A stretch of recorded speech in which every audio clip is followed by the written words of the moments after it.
अस्सलाम वालेकुम वरहमतुल्लाहि वबरकातुहू। कैसे हैं आप लोग? उम्मीद है कि सब खैरियत से होंगे। अल्लाह ताला हम सब को अपने हिफ्ज़-ओ-मान में रखे। तो जो आज का सवाल है वो ये है कि अगर कोई शख्स मस्जिद में बाजमात नमाज अदा कर रहा है और वो इमाम से पहले अपने किसी भी रुकन को अदा कर लेता है, तो इसके बारे में हमें शरीयत क्या कहती है? देखिए मोहतरम, बात ये है कि अगर कोई शख्स मस्जिद में बाजमात नमाज अदा कर रहा है तो याद रखें कि जो शख्स इमाम से पहले सजदे में चला जाता है या किसी भी रुकन को इमाम साहब से पहले अदा कर लेता है, तो नबी पाक सल्लल्लाहु अलैहि वसल्लम की बड़ी सख्त वईद है इसके बारे में।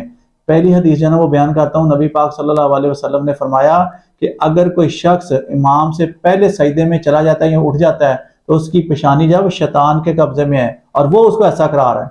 देखें, हम नमाज पढ़ने के लिए गए हैं और सवाब की खातिर गए हैं, लेकिन अगर हम इमाम से पहले जनाब ये कोई भी रुकन अदा कर लेते हैं तो हमें सवाब की बजाय गुनाह मिलना शुरू होगा, क्योंकि आप आका करीम की तालीमात के उलट चलना शुरू हो गए, खिलाफ चलना शुरू हो गए। तो अब हमें बताएं कि किस तरह सवाब हमें मिलेगा। तो इन बातों का तो अक्सर लोगों को पता ही नहीं है।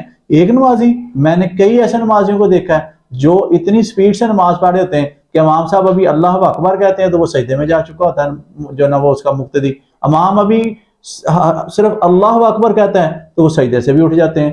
तो देखें, यहाँ पर आपको एक बड़ा सीरियस इशू है कि हमें पता होना चाहिए कि हमने किस चीज़ पर मूवमेंट करनी है। अक्सर लोग इस तरह करते हैं कि वो जो इमाम साहब होते हैं उनकी जो आप खुद वो हरकत कर रहे हैं उसके ऊपर ही मूवमेंट करना शुरू कर देते हैं। ऐसा नहीं, बल्कि इमाम साहब के जो अल्फाज है ना, हमने उस पर मूवमेंट करनी है।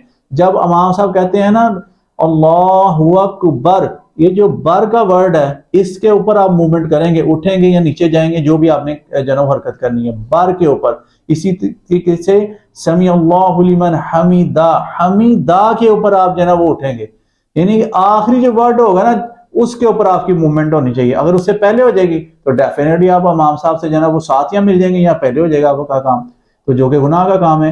इसके अलावा एक और हदीस हजरत अबू हुरैरा रज़ी अल्लाह ताला अन्हु फरमाते हैं, बुखारी और मुस्लिम की हदीस है ये, कि नबी पाक सल्लल्लाहु अलैहि वसल्लम ने फरमाया कि जो शख्स इमाम से पहले अपने अरकान अदा करता है तो मुझे डर है कि कहीं उसका जो सारा है वो गधे जैसा ना हो जाए। यानी इसका मफहूम ये है कि उसकी शक्ल ना तब्दील हो जाए, क़यामत वाले दिन उसकी शक्ल तब्दील हो जाएगी। तो ये देखें, इतनी बड़ी वाइद है सिर्फ इमाम साहब से पहले किसी भी रुकन को अदा करने की। तो अगर हम नमाज पढ़ने के लिए गए हैं तो खुदारा नमाज को इत्मीनान से पढ़ें, खुशू और खजू से पढ़ें, ताकि नमाज की सारी लज़्ज़त जो है वो हमें महसूस हो। तो अल्लाह ताला से दुआ करें कि अल्लाह ताला हमें नमाज़ों को खुशू और खजू से पढ़ने की तौफीक अता फरमाए। अल्लाह पाक दीन का इल्म सीखने और उस पर अमल करने की तौफीक अता फरमाए। अपनी दुआओं में याद रखिएगा। अस्सलामु अलैकुम वरहमतुल्लाहि वबरकातुहू।